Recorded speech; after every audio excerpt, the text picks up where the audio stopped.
Lesson number 1 और 2 को आपने समझ लिया होगा। अब बारी है उस सीक्रेट लेसन की जो आरसीईटी पेपर में सबसे ज़्यादा सवाल लेकर आता है। वो है लेसन नंबर 3, जिसका नाम है अपने कंप्यूटर को जाने। इस वीडियो को अगर बीच में छोड़ा तो पक्का आपकी कॉपी में मार्क्स छूट जाएंगे, इसलिए अंत तक जरूर देखें। अगर इस लेसन को आपने ध्यान से पढ़ लिया तो इस लेसन से काफ़ी प्रश्न एग्जाम में पूछे जाते हैं, तो ये आपके लिए एक असली बूस्टर होगा। आज का हमारा पहला प्रश्न है, किसी बाहर के प्रोग्राम से आपके कंप्यूटर को सुरक्षित रखने के लिए किसका उपयोग करेंगे? ऑप्शन है दोस्तों, file compression, backup program, antivirus program या सभी। तो दोस्तों इसका सही एंड सटीक आंसर है यस, सी, एंटीवायरस। क्योंकि दोस्तों एंटीवायरस एक ऐसा प्रोग्राम है जो हमारे कंप्यूटर को सुरक्षित रखता है। अगर कहीं से अटैक हो जाए तो वो हमारे कंप्यूटर को सुरक्षित रखेगा, एंटीवायरस प्रोग्राम।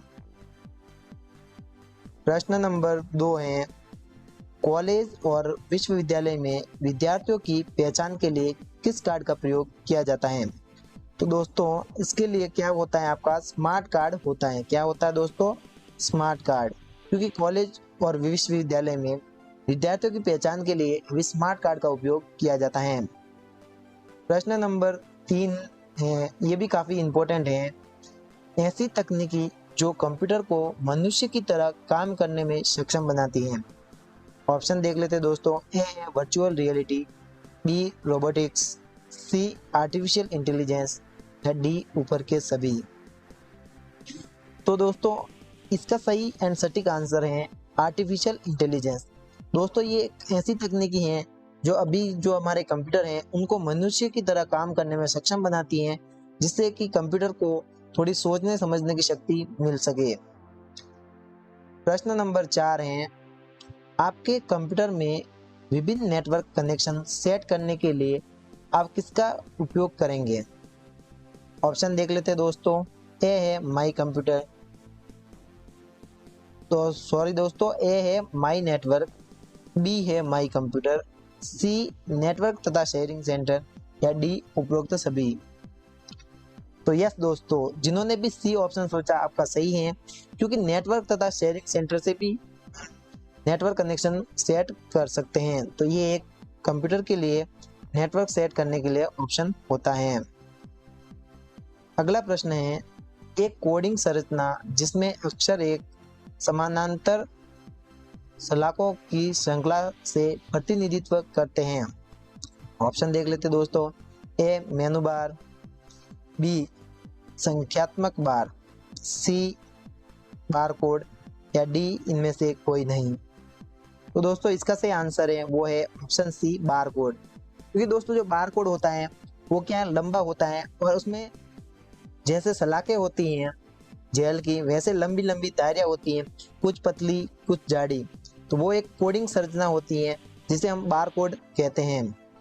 अब है इम्पोर्टेंट प्रश्न, प्रश्न नंबर 6, जो कि एग्जाम में कई बार रिपीट हो चुका है या एज इट इज आ जाता है हमारे ऑप्शन जैसे हैं वैसे ऑप्शन के साथ।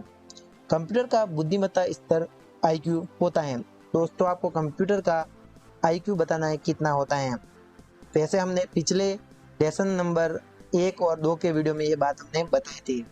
ऑप्शन है 5, बी 10, सी 25 या डी 0।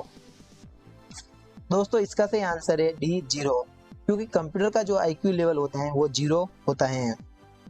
दोस्तों जो असली टॉपर होते हैं वो बोलते हैं कि लेसन नंबर 3 ही असली स्कोर बूस्टर है, क्योंकि इससे काफ़ी ज़्यादा प्रश्न मिलते हैं।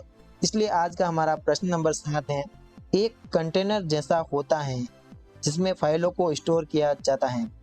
दोस्तों ये प्रश्न एज इट इज एग्जाम में आया हमारे चैनल से, पूरी तरह इसके ऑप्शन भी मिले थे। ऑप्शन देख लेते दोस्तों। ए फोल्डर, बी फाइल, सी आइकन या डी डेस्कटॉप। तो आपको बताना है ये कंटेनर जैसा कौन होता है इनमें से, और उसमें हम फाइलों को भी स्टोर कर सकते हैं। कंटेनर जैसा तो कोई और भी हो सकता है, लेकिन उसमें हम फाइल भी स्टोर कर सकते हैं। तो यस दोस्तों आपने सही सोचा होगा, ये है फोल्डर, क्योंकि फोल्डर एक कंटेनर जैसा होता है और इसमें हम फाइलों को स्टोर करते हैं। प्रश्न नंबर 8 है, किसी फाइल को तुरंत खोलने के लिए आप डेस्कटॉप पर उसका बनाते हैं। ए फोल्डर, बी शॉर्टकट आइकन, सी ए और बी दोनों, या डी इनमें से कोई नहीं। तो दोस्तों इसका सही आंसर है ऑप्शन बी शॉर्टकट आइकन, क्योंकि अगर हम किसी फाइल को तुरंत खोलना चाहते हैं, वो कंप्यूटर में कहीं भी हो, तो हम अगर उसको तुरंत खोलना चाहते हैं तो डेस्कटॉप पर हम उसका शॉर्टकट आइकन बनाएंगे, जिससे हम डबल क्लिक करके सीधा उस फाइल को खोल सकते हैं। अब बात आती है प्रश्न नंबर 9 की। ये प्रश्न भी रिपीट हुआ है एग्जाम में और कई बार पूछा गया है। डीवीडी का विस्तृत रूप है। दोस्तों डीवीडी का आपको फुल फॉर्म बताना है क्या होता है।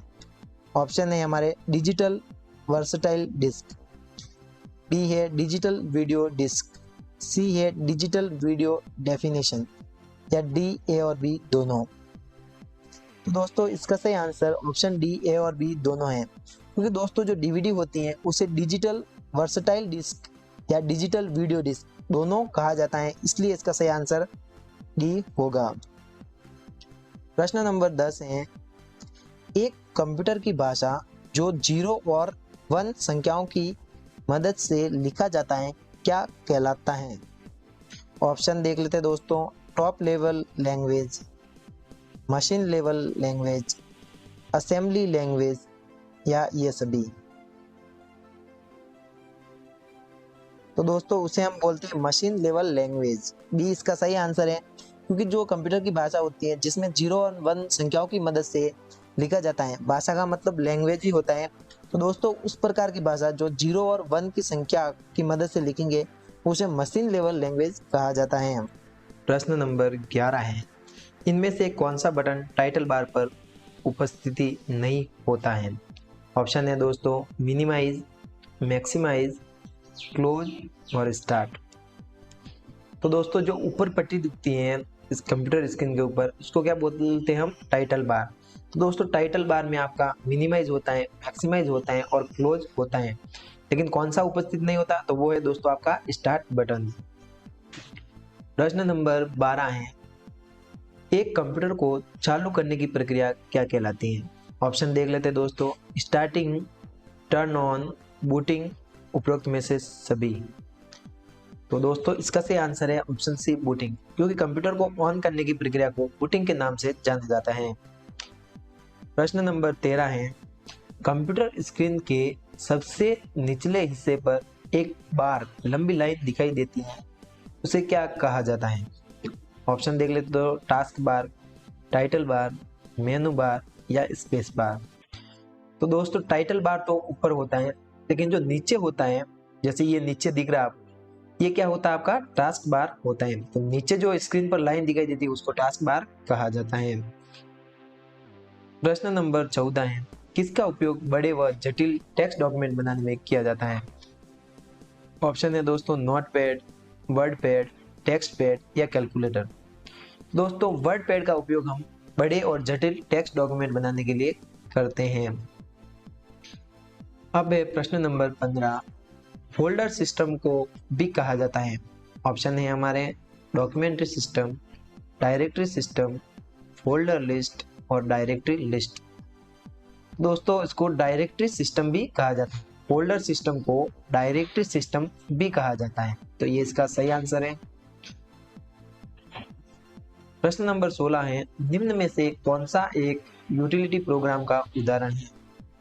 ऑप्शन देख लेते दोस्तों। डिस्क क्लीनअप, डिस्क डिफ्रेगमेंटर, ए और बी दोनों या इनमें से कोई नहीं।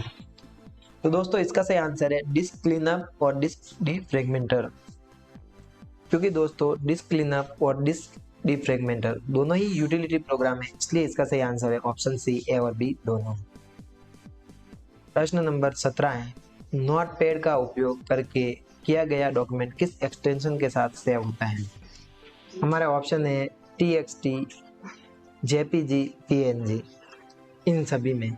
तो दोस्तों जो डॉक्यूमेंट होता है नोटपैड का, उसका एक्सटेंशन TXT होता है, ये इसका सही आंसर है। प्रश्न नंबर 18 है, कंप्यूटर में उपयोग होने वाली IC चिप किसकी बनी होती है। ऑप्शन है दोस्तों चांदी, स्टील, सिलिकॉन या फिर प्लास्टिक। दोस्तों वो बनी होती है सिलिकॉन की, क्योंकि कंप्यूटर में उपयोग होने वाली ऐसी चिप हो या प्रोसेसर हो वो क्या है, सिलिकॉन के बनते हैं। प्रश्न नंबर 19 है, विंडोज में पावर सेविंग ऑप्शन है। ऑप्शन देख लेते हैं दोस्तों, Windows defender, log of, sleep या लॉग।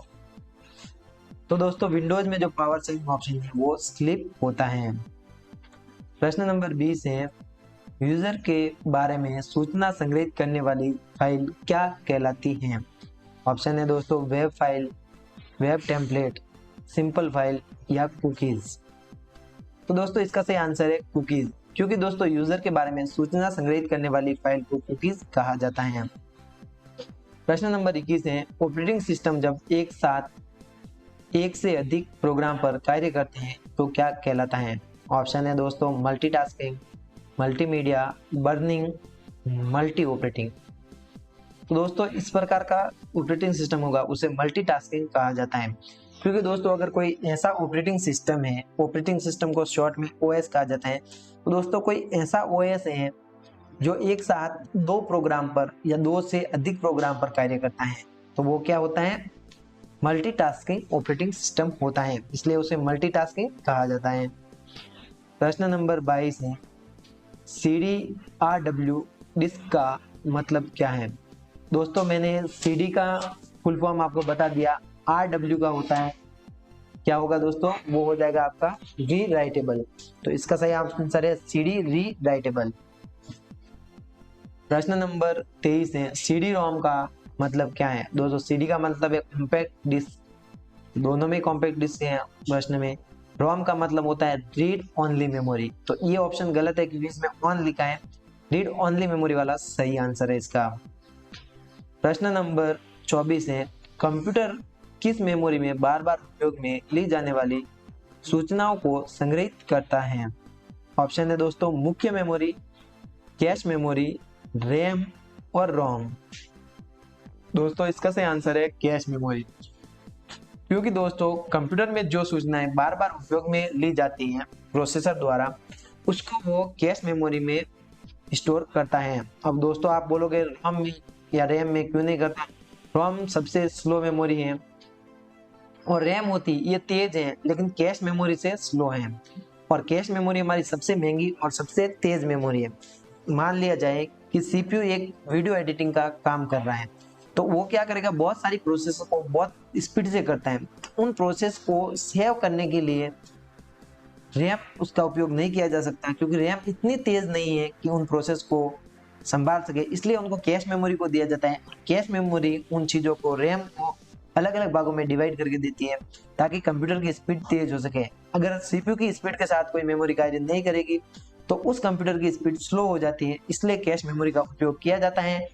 और इसी कारण से कंप्यूटर क्या करता है, जो बार बार उसको उपयोग में ली जाने वाली सूचना होती है उसको कैश मेमोरी में डाल देता है ताकि कंप्यूटर की स्पीड बनी रहे। प्रश्न नंबर 25 है, यूटिलिटी को और क्या कहा जाता है। ऑप्शन देख लेते दोस्तों, ऑपरेटिंग सिस्टम गलत है, डिस्क ड्राइवर ये भी गलत है, सर्विस प्रोग्राम। दोस्तों ये इसका सही आंसर है, क्योंकि यूटिलिटी प्रोग्राम होता है उनको सर्विस प्रोग्राम के नाम से भी जाना जाता है, तो ये इसका 100% सही आंसर। निम्नलिखित ऑपरेटिंग सिस्टम में से किसमें ग्राफिक्स इंटरफेस नहीं है। ऑप्शन है दोस्तों, Mac OS, Windows, MS DOS और इन सभी में। तो दोस्तों आपका MS डॉस होता है, उसमें माउस होता है, उसका भी आइकन होता है, जैसे ये एरो है, कर्सर होते हैं। विंडोज में भी होता है, लेकिन MS डॉस होता है, इसमें सिर्फ ब्लैक स्क्रीन होती है और उस पर आपको टाइप करके कीबोर्ड की मदद से अपना काम करना पड़ता है, इसलिए ये क्या कमांड लाइन इंटरफेस है MS डॉस। ये दोनों क्या है, ग्राफिक्स इंटरफेस है। ये कमांड लाइन है तो ये ग्राफिक्स इंटरफेस नहीं होगा MS डॉस। प्रश्न नंबर 27 है, एक विशिष्ट प्रोग्राम है जो इनपुट और आउटपुट उपकरणों को बाकी कंप्यूटर सिस्टम से संचार करने की अनुमति देता है। ऑप्शन देख लेते दोस्तों, device driver, utilities, operating system या डी इनमें से कोई नहीं। दोस्तों ऑपरेटिंग सिस्टम होगा तो इनपुट आउटपुट डिवाइस कार्य करते हैं, लेकिन प्रश्न में पूछा गया कौन सा विशिष्ट प्रोग्राम है जो कंप्यूटर सिस्टम के संचार की अनुमति देता है। यूटिलिटीज होते हैं जो हमारे सर्विस प्रोग्राम होते हैं, तो वो भी इसका सही आंसर नहीं। लेकिन जब भी हम कोई भी डिवाइस कनेक्ट करते हैं, वो इनपुट हो या फिर आउटपुट डिवाइस हो, उसके लिए हमें उसके डिवाइस ड्राइवर की जरूरत होती है, और डिवाइस ड्राइवर ही वो विशिष्ट प्रोग्राम होते हैं जो इनपुट आउटपुट डिवाइस को कनेक्ट करने में हमारी मदद करते हैं। प्रश्न नंबर 28 है, साटा का विस्तृत रूप है। दोस्तों साटा का मतलब होता है सीरियल एडवांस टेक्नोलॉजी अटैचमेंट। दोस्तों ऑप्शन ए इसका सही है, क्योंकि इसमें फुल फॉर्म बताइए serial advance technology attachment. Computer भंडारण में सबसे अधिक स्टोर करेगा। ऑप्शन है दोस्तों बाइट, केबी, जीबी या फिर एमबी। दोस्तों इसका सही आंसर है जीबी, क्योंकि इन 4 ऑप्शन में सबसे ज्यादा स्टोर करता है वो जीबी है। लेकिन अगर एग्जाम में टीबी भी ऑप्शन दिया हो तो आपको टीबी करना है, उसका मतलब होता है टेराबाइट। ये सबसे ज्यादा स्टोर करती है। इसके अलावा एग्जाम में पूछ लिया जाता है कि केबी का फुल फॉर्म तो होता है दोस्तों किलोबाइट। जीबी का तो कई बार पूछा गया है, वो होता है गीगाबाइट। एमबी का मतलब होता है मेगाबाइट। निम्न में से कौन सी प्राइमरी मेमोरी है? ऑप्शन है रैम, बी रोम, सी सीडी, डी डीवीडी। तो दोस्तों इसका सही आंसर है वो हो जाएगा आपका रैम, क्योंकि दोस्तों रैम प्राइमरी मेमोरी की लिस्ट में आती है। अब बात आती है कि 1 किलोबाइट किसके बराबर है? तो दोस्तों 1 किलोबाइट 1024 बाइट के बराबर होता है। इनमें से कौन सा कंप्यूटर इनपुट डिवाइस नहीं है? ऑप्शन है दोस्तों a keyboard, B mouse, C speaker, D barcode reader. दोस्तों कीबोर्ड तो इनपुट डिवाइस है, तो प्रश्न में पूछा गया कौन सा नहीं है, तो कीबोर्ड तो इनपुट डिवाइस है। माउस भी इनपुट डिवाइस है, स्पीकर इनपुट डिवाइस नहीं है, तो ये इसका सही आंसर हो जाएगा। दोस्तों ये था लेसन नंबर 3, अपने कंप्यूटर को जानें। अगर आपको ये वीडियो मददगार लगा है तो इसे लाइक करें और शेयर जरूर करें, ताकि आपके दोस्तों की मदद हो सके। और चैनल को सब्सक्राइब करना मत भूलिए, क्योंकि लेसन 4 अर्थात लेसन नंबर 4 के सबसे इम्पोर्टेंट होने वाला है। उसमें हम जानेंगे कंप्यूटर के बारे में, जो भी इम्पोर्टेंट चीजें होती हैं। याद रखिए RSCIT टॉपर चैनल पर हर लेसन सिर्फ पढ़ाई नहीं बल्कि आपकी गारंटी है सफलता के लिए। तो बने रहिए हमारे साथ और चलिए मिलकर RSCIT को आसान और शानदार बनाते हैं।